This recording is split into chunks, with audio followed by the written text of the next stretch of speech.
Merci. Et nous allons poursuivre avec le point de vue chercheur, avec Madame Camille Robert, doctorante et chargée de cours en histoire de l'Université du Québec à Montréal, à qui je laisse le soin de prendre la relève, peut-être de se présenter plus amplement si elle le souhaite.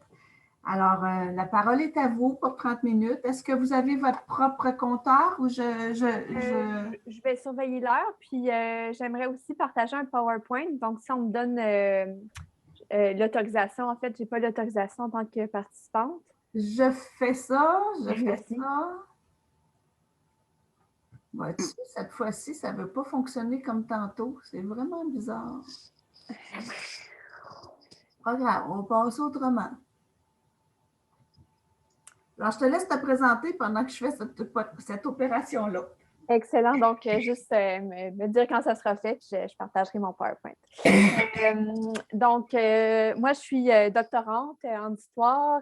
J'ai fait avant une maîtrise où je m'intéressais aux mobilisations des féministes québécoises pour la reconnaissance du travail ménager. Puis en ce moment, je travaille sur les mobilisations des travailleuses dans les secteurs de l'éducation et de la santé dans les années 80, donc aussi des travailleuses invisibles. Toujours au Québec, en fait. Puis, j'ai publié en 2017 le livre « Toutes les femmes sont d'abord ménagères » qui est issu de mes recherches de maîtrise. Puis en 2018, avec la chercheuse Louise Toupin, j'ai co-dirigé le livre collectif « Travail invisible », portrait d'une lutte féministe inachevée, où on avait réuni plusieurs chercheuses et plusieurs militantes qui ont écrit sur différents enjeux entourant le travail invisible. Il y avait notamment un chapitre de Hélène Cornelier au sujet des mobilisations de la FEAS. Il y avait Irène Demchuk aussi qui a écrit au sujet des mobilisations des personnes proches aidantes. Donc, j'ai cette expérience-là. Mon point de vue sera plus celui d'une chercheuse. Donc, peut-être que ma présentation va être un peu plus dense. Si vous avez des questions de précision, là, ça va me faire plaisir d'y répondre. Je vais partager mon PowerPoint. Est-ce que tout le monde le voit bien? Oui. Est-ce que vous voyez seulement le PowerPoint ou vous voyez tout mon bureau d'ordinateur? On voit la présentation, mais pas en mode diapo. OK, fait qu'on va faire ça. Merci. Voilà, comme ça, c'est mieux? Oui. Excellent, merci. Puis, il y a ma petite fille qui est en train de prendre son dîner aussi à côté, donc peut-être qu'on va l'entendre gazouiller. Donc, on a beaucoup parlé de charge mentale dans les dernières années. Marianne l'a un peu évoqué dans sa présentation. C'est un concept qui décrit le fardeau cognitif que portent beaucoup de femmes qui doivent penser à et s'assurer que tout soit fait à la maison. Par exemple, planifier les repas et préparer une liste d'épicerie, prendre rendez-vous pour les vaccins du bébé, inscrire le plus vieux au camp de jour et même rappeler à son chum de rappeler sa mère. S'il ne s'agit pas d'un problème récent, ça représente seulement la pointe de l'iceberg. L'idée de charge mentale doit donc être élargie pour considérer l'ensemble du travail invisible qui est généralement fait par les femmes. D'abord, qu'est-ce qu'on entend par travail invisible? C'est un travail qui est bien souvent insaisissable, tellement ses formes et ses gestes sont inscrits dans les codes sociaux et dans la banalité du quotidien. Pour en tracer les frontières, on pourrait dire qu'il s'agit de l'ensemble des activités par lesquelles la vie humaine est produite et reproduite, autant biologiquement que socialement. On peut donc penser non seulement au travail domestique et familial qui est fait à la maison sans rémunération, donc gratuitement, mais aussi à différentes formes de travail salarié, de services, de soins ou d'éducation. Et sans ce travail invisible, en fait, la société ne fonctionnerait tout simplement pas.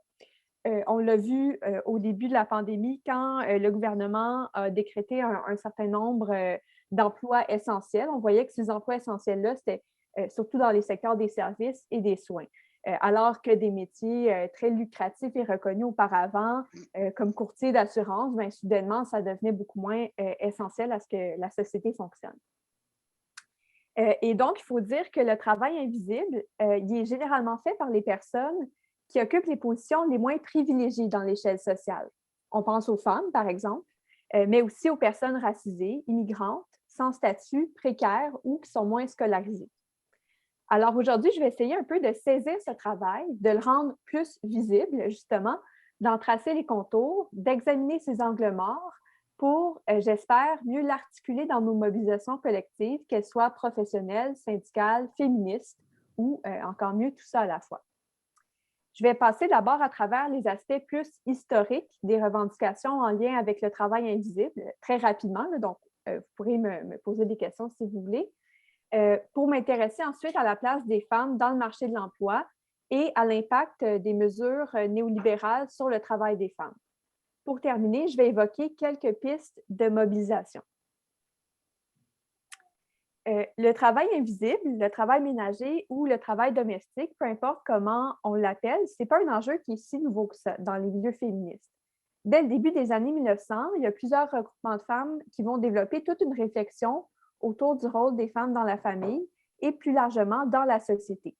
Donc, les premiers regroupements de femmes au Québec, il y a eu par exemple le National Council of Women, la Fédération nationale Saint-Jean-Baptiste, le Colored Women's Club of Montreal et le Conseil national des femmes juives. Alors, les militantes de ces organisations-là vont vraiment venir s'appuyer sur le rôle de mère, sur le rôle d'épouse pour essayer de revendiquer des nouveaux droits et des nouveaux pouvoirs des femmes dans la société. Et c'est plutôt à partir des années 60 et 70 que peu à peu, on va commencer à remettre en question l'assignation des femmes au rôle maternel. On va dire finalement, les femmes, ce n'est pas dans leur nature d'être des mères et des épouses, de prendre soin, c'est plutôt un rôle qui est culturel, qu'on leur a confié à travers l'éducation, la socialisation, etc. À la fin des années 60, il existait plusieurs regroupements de femmes, dont la Fédération des femmes du Québec et la FEAS, qui ont été toutes deux fondées en 1966.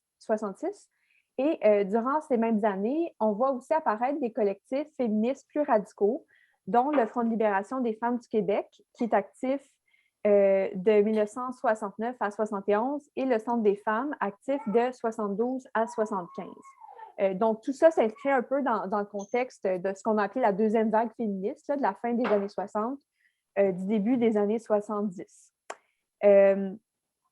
Donc, ces militantes vont venir politiser plusieurs enjeux qui étaient jugés privés auparavant. Les agressions sexuelles, la violence conjugale, le travail ménager des femmes à la maison. Tout ça, les militantes vont s'y intéresser en disant que le privé est politique. Il va y avoir des débats sur le travail ménager. Donc, beaucoup de féministes vont dire que ça ne fait plus partie de la nature des femmes. C'est plutôt une cause commune de l'oppression des femmes dans la sphère privée et même dans la sphère publique. À l'époque, il y avait un slogan qui disait « Toutes les femmes sont d'abord ménagères ». Il y avait même eu un graffiti sur un mur à Montréal avec ce slogan. Et les féministes, peu à peu, vont se demander comment favoriser la reconnaissance du travail ménager des femmes. Dans le cadre de mes recherches qui portaient justement sur ces débats-là, dans les groupes féministes des années 70 et 80, j'ai dégagé 3 pistes de reconnaissance qui avaient été proposées à l'époque, qui sont quand même intéressantes à se pencher dessus aujourd'hui pour comprendre un peu qu'est-ce qui a été fait dans le passé, pour voir qu'est-ce qu'on peut revendiquer aujourd'hui. Donc, une première mesure qui avait été proposée à l'époque, c'était la socialisation du travail ménager par la mise en place de certains services. Par exemple, les garderies populaires. Peut-être que les plus âgés d'entre vous se rappellent des garderies populaires dans les années 70 et 80. Donc, c'est vraiment des garderies qui étaient mises en place par des militants, militantes, qui étaient gérées par des usagers, usagères, et tout ça bien avant la création du réseau des centres de la petite enfance. Il y avait aussi la proposition de créer des cantines populaires, des buanderies populaires, il y a eu des cliniques populaires aussi dans ces années-là. Donc, l'idée, c'est vraiment de créer tous ces services-là qui sont gérés de façon autonome par les usagers usagères pour essayer de décharger les femmes du fardeau domestique. Une autre revendication qui a circulé dans les années 70 et 80, c'est celle d'un salaire au travail ménager. C'est différent des allocations familiales et du salaire à la ménagère parce que le salaire au travail ménager aurait pu être versé à la personne qui fait le travail ménager, peu importe son genre. C'était revendiqué par des groupes féministes qui étaient plutôt anticapitalistes. Donc, il y avait cette idée que tout le système s'appuyait sur le travail gratuit des femmes pour fonctionner et que si on venait demander que ce travail, cette somme immense de travail gratuit soit payée, bien, ça viendrait faire contrepoids au système capitaliste, à l'accumulation des profits. Puis, cette revendication-là a été portée par certains collectifs, mais la plupart des groupes féministes à l'époque se sont montrés assez réticents à appuyer l'idée d'un salaire au travail ménager parce qu'on craignait que ça vienne institutionnaliser le travail à la maison des femmes plutôt que de libérer les femmes de ce travail à la maison. Et donc, il y a très peu de groupes féministes qui ont adopté ou défendu cette revendication. Il y a eu certaines propositions quand même pour calculer comment serait versé ce salaire. Par exemple, selon le taux horaire que gagnerait la ménagère si elle était sur le marché du travail, selon le coût d'embauche d'un travailleur ou d'une travailleuse domestique, ou selon le coût de remplacement sur le marché de chaque service rendu au foyer, par exemple, entretien ménager, restauration, gardiennage, comptabilité, etc., un peu comme Marianne l'a mentionné. Et même si l'idée d'un salaire au travail ménager n'a pas été défendue largement par le mouvement des femmes, il y a eu quand même beaucoup de consultations dans la plupart des groupes progressistes de l'époque. Ça a été le cas de la FFQ, la FEAS, beaucoup de partis politiques, des syndicats. Puis le Parti québécois, dans ses 2 premiers programmes, a même proposé la rémunération du conjoint au foyer. Donc, c'était vraiment une idée qui était dans l'air du temps, même si elle peut sembler un peu anachronique aujourd'hui. Puis finalement, la dernière proposition qu'il y a eu, c'était les réformes. Donc, la FEAS et la FFQ, à l'époque, c'est l'option qui avait été privilégiée. Par exemple, de mettre en place des mesures pour faciliter la garde des enfants, faciliter l'accès des femmes au marché du travail et à la vie politique. Ouais, là, je vois que j'ai oublié de changer de diapositive, je m'excuse. Donc, la FEAS va mettre surtout de l'avant dans ses campagnes différentes réformes comme l'octroi par les gouvernements d'un statut de travailleuse ou de travailleur au foyer et que ces personnes soient considérées comme faisant partie de la main-d'œuvre active. Aussi, l'idée de comptabiliser le travail au foyer dans le produit national brut, l'accès des personnes qui travaillent au foyer au régime des rentes, aussi qu'elles obtiennent les mêmes congés et avantages sociaux que les salariés, donc congé de maladie, congé de maternité, congé pour accident de travail, et qu'on reconnaisse aussi les compétences et les acquis des ménagères, notamment au moment où elles veulent réintégrer le marché du travail. Puis finalement, ce que j'ai observé, c'est que tous les débats autour de la reconnaissance du travail ménager ont été peu à peu délaissés dans les années, à partir de la moitié des années 80, je dirais, à mesure que les femmes intégraient de plus en plus le marché de l'emploi. Par contre, il y a quand même eu plusieurs limites à cette stratégie de l'intégration des femmes au marché de l'emploi. Donc, cette solution a certainement offert une plus grande autonomie financière à beaucoup de femmes, mais elle comporte, comme je disais, plusieurs limites. Pour commencer, c'est une option qui s'est d'abord offerte aux femmes des classes moyennes et aisées, généralement des femmes blanches et éduquées qui avaient plus accès à des carrières intéressantes avec des relativement bons salaires. C'est notamment la vision qui va être défendue par Betty Friedan, qui avait écrit le célèbre ouvrage « La femme mystifiée », donc où elle dénonçait la prison dorée dans laquelle les ménagères des banlieues américaines étaient enfermées en restant au foyer. Et selon elle, pour en sortir, il fallait que les femmes occupent un emploi salarié pour regagner leur liberté. Cette lecture va être remise en question par plusieurs féministes, notamment la militante afro-américaine Bell Hooks, qui va souligner que les femmes noires ont un tout autre rapport au travail. Je la cite, elle dit « Depuis l'esclavage jusqu'à nos jours, les femmes noires états-uniennes ont travaillé en dehors du foyer, dans les champs, dans les usines, dans les blanchisseries, dans les maisons des autres. Ce travail ne leur offrait qu'une maigre compensation financière, interférait souvent avec l'éducation de leurs enfants et les empêchait de remplir efficacement leur rôle de parents. Historiquement, les femmes noires ont identifié leur travail au sein de la famille comme un labeur humanisant, une tâche qui leur permettait d'affirmer leur identité en tant que femmes, en tant qu'êtres humains exprimant de l'amour et de l'attention, alors que l'idéologie suprémaciste blanche prétendait que c'était là précisément les signes d'une humanité dont les personnes noires étaient incapables. Donc, ce que Bell Hooks dit dans ce texte-là, finalement, c'est que pour les femmes noires, en fait, les femmes noires ont toujours travaillé. Donc, l'idée de s'émanciper en occupant un emploi salarié, ça ne fonctionnait pas. Pour elles, plutôt, la famille, c'était le lieu où elles pouvaient enfin être des êtres humains et être considérées comme des personnes à part entière. Donc, on voit que selon l'identité des femmes, finalement, le rapport au travail salarié, à l'emploi, à la famille peut être tout à fait différent.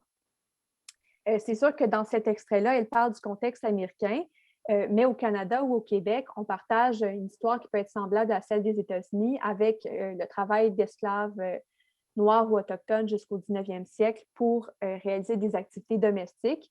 Et lorsque les femmes noires ont émigré ici au fil du 20e siècle, elles ont été confinées dans certains secteurs d'emploi, comme l'entretien ménager ou la garde d'enfants, en subissant la triple discrimination d'être femme, d'être noire et d'être pauvre. Et aussi, il faut dire que l'émancipation par la carrière, ce n'est pas non plus une option qui s'est historiquement offerte aux femmes qui viennent des classes populaires. Si certaines ont travaillé dans les usines, d'autres ont travaillé comme employées de magasin, serveuses, caissières, cuisinières. Et il faut dire également que c'est elles qui ont subi de plein fouet la précarisation du travail qui a commencé dans les années 80 et qui s'est poursuivie dans les décennies suivantes. Donc, on pense au travail au salaire minimum, aux postes à temps partiel, aux horaires atypiques, aux emplois non syndiqués, sans possibilité de promotion et sans avantages sociaux. Et donc, que les femmes aient réussi à mener une carrière dans les milieux prestigieux ou qu'elles travaillent au bas de l'échelle, il y a un problème qui demeure, c'est qu'elles restent généralement les principales responsables du travail ménager et familial qui soit réalisé pour un conjoint, des enfants, des parents ou des proches. Autrement dit, le problème de la double journée de travail qui avait été mis de l'avant par les féministes dès les années 70, c'est un problème qui est encore présent aujourd'hui. Et si certaines femmes réussissent à se libérer de cette double journée de travail, c'est souvent parce qu'elles font reposer le travail invisible sur d'autres femmes, généralement moins privilégiées, pour faire le ménage à leur place, pour s'occuper de leurs enfants, etc. Et finalement, l'invisibilisation du travail invisible va être maintenue à travers ces nouvelles divisions entre les femmes qui se sont créées au fil des années.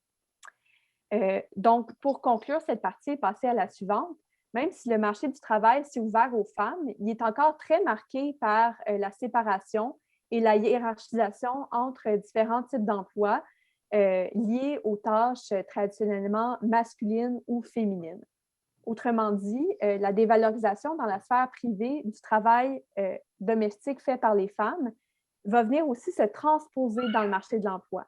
Donc, ça va faire en sorte, en fait, que des métiers comme ceux d'éducatrice à l'enfance, de travailleuse sociale, d'infirmière, de préposée aux bénéficiaires, d'enseignante ou travailleuse communautaire, ces métiers vont être systématiquement dévalorisés précisément parce que c'est des métiers de femmes qui renvoient aux qualités qui sont attendues des femmes dans la sphère privée. Et finalement, quelques pistes pour remettre le travail invisible au cœur de nos mobilisations. Jusqu'ici, il n'y a pas beaucoup de mobilisations qui ont permis d'envisager le travail invisible dans sa globalité, des tâches qui sont faites à la maison jusqu'au programme d'immigration, en passant par les services publics et le milieu communautaire. Donc, face à ce constat, je propose 3 pistes pour la réflexion et l'action, soit refuser la coupure entre production et reproduction et entre sphère privée et sphère publique. Ensuite, envisager des luttes sur ces multiples fronts et rendre nos mouvements sociaux autoreproducteurs. Je vais revenir sur ce concept pour qu'ils tiennent compte des besoins de leurs propres militants et militantes et des aspects qui sont plus liés à la reproduction humaine. On entend un petit peu ma fille, elle est en train de finir son dîner puis elle attend son verre de lait. Donc, pour la plupart des femmes, en fait, le travail salarié et non salarié, ça forme un tout. Pour les hommes, il va y avoir une séparation très claire entre le travail et le hors-travail, le temps de loisir, le temps de repos. Mais pour les femmes, le travail, ça forme vraiment une continuité de gestes, de tâches, de caractéristiques et de qualités, de comportements qui sont attendus d'elles et qui vont venir structurer l'ensemble de leur vie. Pour reprendre ce que j'ai dit plus tôt, les métiers traditionnellement féminins vont se voir déterminés par les comportements qui sont attendus des femmes dans la sphère domestique. Et à l'inverse, les préoccupations familiales et domestiques des femmes vont venir affecter leur rapport à l'emploi. Dans un contexte de négociation de conventions collectives, par exemple, c'est particulièrement important que les préoccupations liées au travail invisible soient défendues jusqu'au bout de la négociation parce que souvent, c'est dans les premières demandes qui vont être écartées sur les tables de négociation précisément parce qu'elles sont jugées comme secondaires. Donc, tous les enjeux liés au travail invisible vont souvent être mis de côté parce qu'on juge qu'ils sont moins prioritaires, moins importants. Pour celles et ceux qui connaissent un peu le mouvement syndical, celles en fait, on est surtout des femmes ici. Donc, pour celles qui connaissent bien le mouvement syndical, il y a Marcel Pépin qui était président de la CSN en 1968. Il avait proposé l'idée d'un deuxième front pour que les syndicats s'engagent à la fois dans le travail salarié et dans les luttes sociales. Puis, pendant les années suivantes, dans les comités syndicaux de conditions féminines, beaucoup de militantes ont interpellé les centrales syndicales pour qu'elles tiennent plus compte des responsabilités des femmes qui vont aussi marquer leur rapport à l'emploi et leur capacité à se mobiliser. Puis je crois que 50 ans plus tard, il serait temps de réfléchir à un troisième front, qui serait celui du travail invisible, peu ou pas rémunéré, réalisé par les femmes et par les personnes précaires sans statut, immigrantes ou racisées. S'intéresser au travail invisible remet à l'avant-plan les gestes et les préoccupations prioritaires de l'humanité qui sont trop souvent remises à l'arrière-plan. Ça nous permet aussi de revaloriser le travail invisible. Ce qu'on veut, finalement, c'est pas de l'abolir, mais de mieux le répartir, de le reconnaître à sa juste valeur. Et ça, c'est fondamental pour vivre dans une société plus juste et dans des environnements qui sont plus sains. Je pense qu'il me reste à peu près 1 minute, donc je vais conclure un peu plus rapidement. Donc, finalement, l'idée des mouvements sociaux autoreproducteurs, en fait, c'est de revoir la façon même dont on se mobilise. Souvent, les mobilisations vont séparer justement la vie privée, les préoccupations de la sphère privée et les préoccupations de la sphère publique. Donc, l'idée, c'est vraiment de venir considérer les besoins des membres d'un mouvement social dans la façon dont on se mobilise. Par exemple, en organisant des services de garde, quand il y a des rassemblements le soir. Donc, de considérer aussi la vulnérabilité, la tristesse, la faim, la maladie, la souffrance ou la mort dans notre militantisme plutôt que de le vivre en marge pour bâtir des communautés de solidarité qui sont basées sur l'interdépendance. Et pour conclure, la notion de travail invisible nous invite à prendre un temps d'arrêt pour revoir comment on mène nos mobilisations et surtout nos vies. Dans les mouvements féministes et progressistes, les enjeux liés au travail invisible sont souvent pris comme détachés les uns des autres. Puis on va avoir tendance à diviser les luttes, à diviser les intérêts. Par exemple, il y avait une grève dans les centres de la petite enfance à l'été 2018 et les parents se désolidarisaient des éducatrices et leur reprochaient de nuire à leur propre emploi en arrêtant de s'occuper des enfants. Lors de la dernière grève des enseignantes, des parents les accusaient de prendre les enfants en otage. Donc, ces conflits permettent de poser la question du travail invisible qui devient soudainement visible quand il cesse d'être réalisé et qui dérange la production et le travail salarié. Donc, il nous reste à bâtir des liens entre tous ces gens, au-delà des intérêts individuels.